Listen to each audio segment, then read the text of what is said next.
નમસ્કાર મિત્રો, ગુજરાતની સુગંધમાં આજે એક એવી વાત જે તમને હારી ગયા હશો તો પણ ફરી બેઠા કરી દેશે.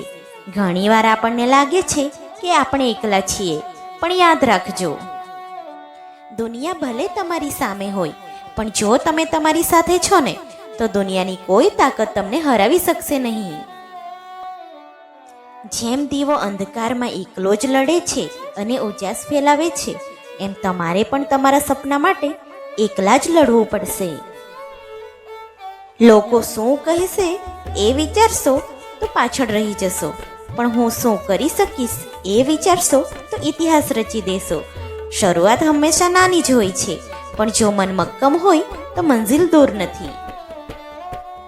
જો આ વાતમાં દમ લાગ્યો હોય તો કોમેન્ટમાં હું કરી શકીશ જરૂર લખજો. ફરી મળીશું એક નવા વિચાર સાથે. આવજો.